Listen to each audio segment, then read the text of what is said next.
Hello, I'm Freelander. Welcome to the game Trove. Today we are taking a look at Army of Fortune and the year ahead. Also, just the crypto scene in general. It is bullish. All right. After saying that, none of this is financial advice. It is for entertainment and educational purposes. Do with that as you will, and um, don't risk more than you can afford to cry over. Um, that being said, let's get into it. This is Army of Tactics, the first game in the Army of Fortune mobile metaverse, and I am super stoked for the year that we are going to have at AOF first. This is not sponsored by them. Um, but I just love the project. I own a lot of assets in it, just to be a lot of what I talk about I own, just to be transparent there. And let's get into it. So, uh, let's go with crypto in general. How I believe this year is gonna go, and I could be wrong, but then let's get into the details of Army of Fortune and all the goodies that are upcoming. So, gonna be a really good episode. Let's get into it. So, on the crypto side, we have basically the United States financial sector being able to participate in the crypto ecosystem. Um, Before, companies would have to basically, if they bought Bitcoin and it went down at all, they had to record it as at the lowest point possible price they had it at and couldn't mark it up. So basically, if they were buying Bitcoin, they had to tell the shareholders that we have a loss this year. That's what happened to Tesla in 2021 or 2022, I think. Uh, and um, and so yeah, nobody's wanted to touch it for that reason, companies wise. All right, so that is changing at the beginning of the year. They can have more reasonable accounting methods so that it actually looks good for them to buy it. So that's number one. Number two, Bitcoin halving, hype around that. Probably, I think it's going to be a little bit less hype this year, but still, the supply being cut in half is a good thing. There's plenty of videos on it. I'm not going to go into details on that. Moving on. But basically, Bitcoin miners get a certain amount of Bitcoin each day. I think it's 900 right now. It's going to go down to 450 on average per day. So 450 Bitcoin entering the world every day is better than 900 Bitcoin entering the world every day. So that's happening in March.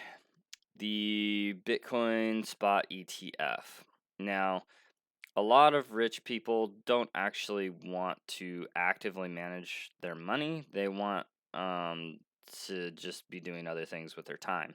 So they say, "Oh, I've heard about Bitcoin." And they talk to their asset manager and they say, "Hey, I want to buy Bitcoin."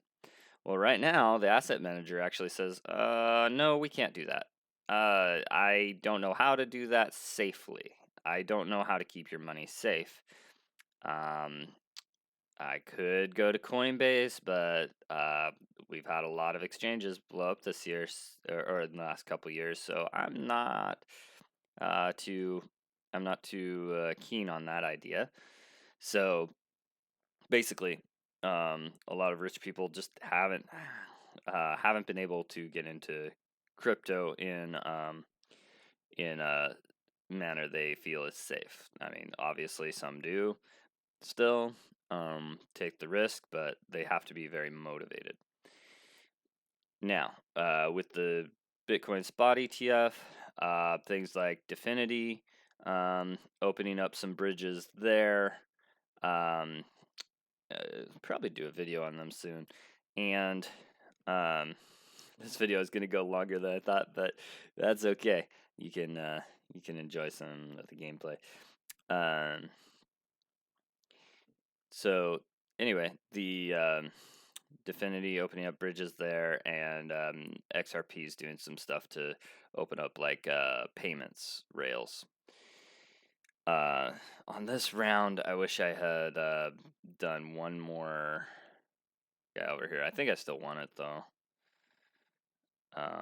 This next round's where I kind of messed up the game. Anyway,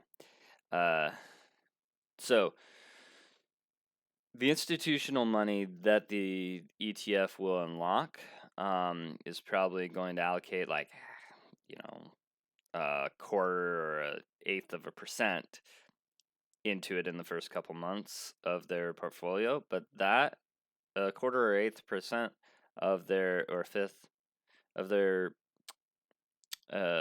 portfolio is trillions of dollars. The crypto market cap right now is only 1.7 trillion. There's like 30 trillion assets under management that will be able to allocate to this ETF. That alone will raise the market cap by billions of dollars. So, and that's the first couple months, and then after that, this is by Kathy Wood and 21 Shares via Bankless is where I'm getting this info from right now. See, I shouldn't have tried to drop him.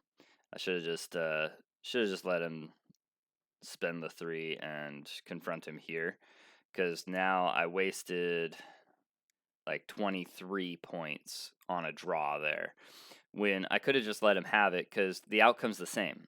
I have to win this battle. I was expecting to win that last battle via dropping him, but I think MFG has gotten wise to that. Anyway, so yeah, the ETF is a big deal. After the first couple months, according to ARK Invest and 21 Shares, the allocation, these asset managers will most likely go up to like 1%, and then from there, like 6 months to a year from now, 1% to 6%, depending on their risk profile. So huge amount of money in the next 2 years. Huge amount, and it's not like gonna happen all at once. It's gonna happen trickle, which I think is even more bullish, because that way the chart will just keep steadily rising. We'll have dips. There will probably be a sell of news after the ETF launches, just because people are trading that event. So there might be a little bit of a sell-off, but I don't think it'll be major. If it's major, it will be short-lived, in my opinion. All right, and now that leads us to crypto gaming. There's not a lot of quality games coming out of Web 2 right now. Most of the quality people have actually been cherry-picked by Web 3 companies. Web 2 took some serious haircuts, that means losses, in 2022. And 2023 hasn't been great. The quality of the games they've been coming out with is mediocre at best. And Web3 games this year and next are going for quality. According to LEO Trades, there's like 200 plus high quality games coming out with Web3. Now, why am I in AOF first? Let's get down to the good stuff. AOF Verse is on mobile, so that separates from a lot of the crypto pack right away. And what separates them from a lot of the mobile is they're already on the Google Play Store with crypto, with the ability to. Did I say Google? They are a Google Play Store, but also the App Store, and on both of them, you can already buy crypto, the AFC, through their app.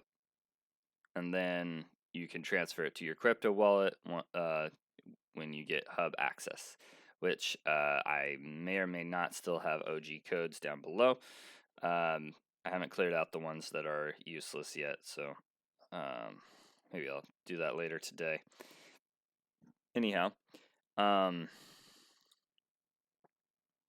so hub access, and then you can literally play to earn.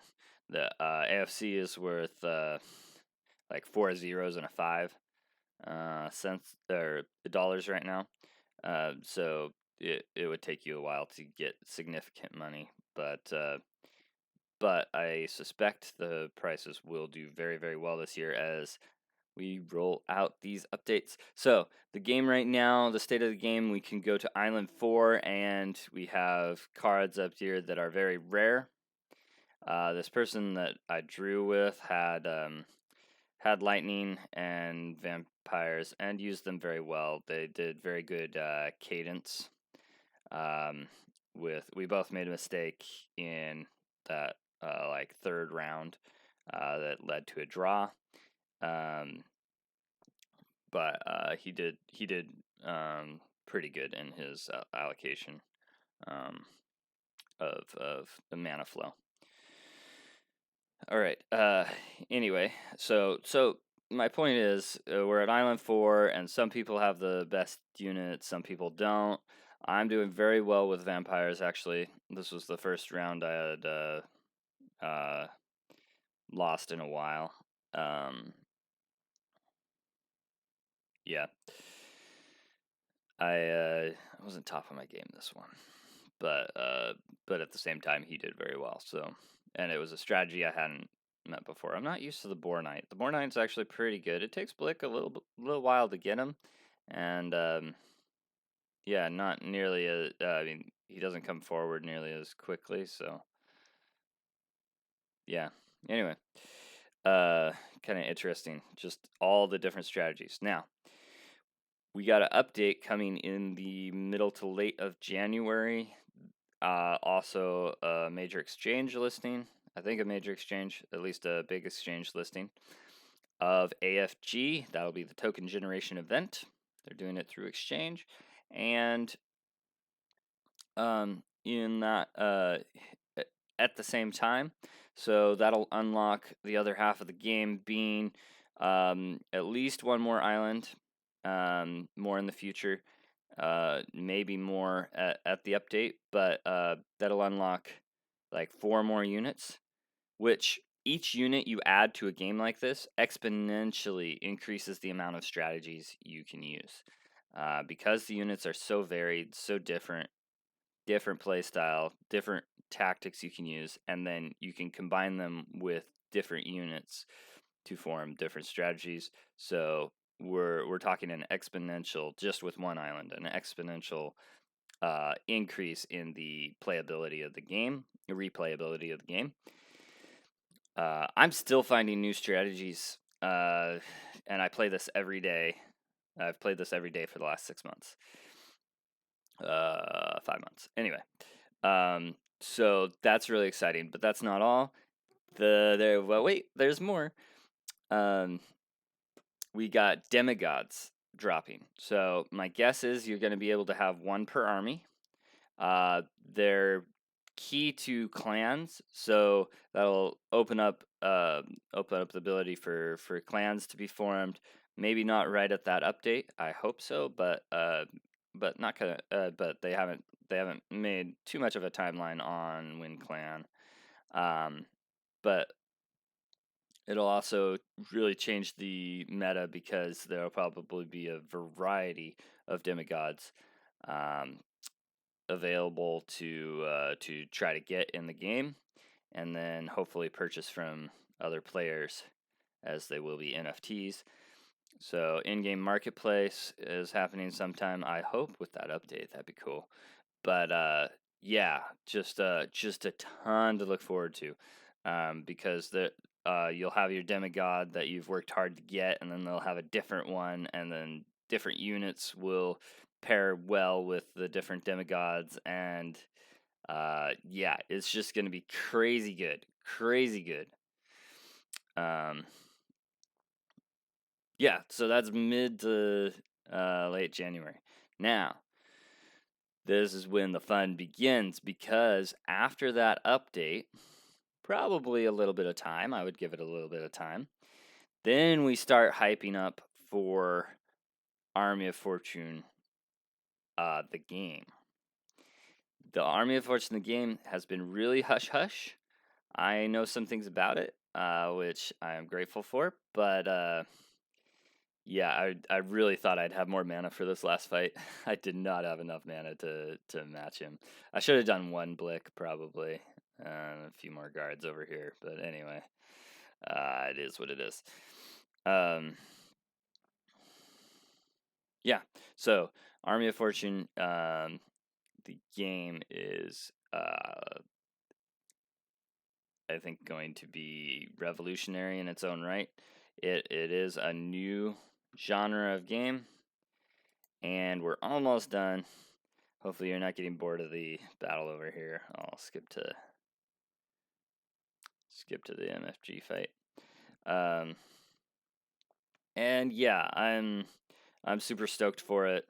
It's going to be tons and tons of fun. It's going to be very much more dynamic than even this is. This is a really good auto battler, but it's only a marginal difference between other auto battlers. It's really rich tactics and strategy that you can develop here, but the Army of Fortune is going to be much greater. And then that's going to be closed beta for a few months, and then after that they're going to start onboarding, of course, open beta and all that jazz with it. After that, more islands, higher tier islands, and so a lot more units opening up, and these games will be have a lot of interoperability. So things you get in one game will help you in the other game, and then they're going to. I think they haven't mentioned it in a while since last summer, but they have a third game cooking too. I don't think they're currently working on it. They're concentrating on Army of Tactics, then Army of Fortune, which has a stable build right now, and then they're then they get to they're gonna onboard third-party games into this metaverse, and I think that's just a simple matter of reskinning things for some indie developers that already have a good mobile game going, and then and everything will use AFC and AFG. All their games will. So pretty cool stuff. I'm just so bullish. I expect really good things out of 2024, and hope you enjoyed this. It ran a little long, but it's going to be an action-packed year. I am super stoked for it. I'm going to be working real hard, but it'll be well worth it, and a ton of fun along the way. So that's all I have for you today. Freelander,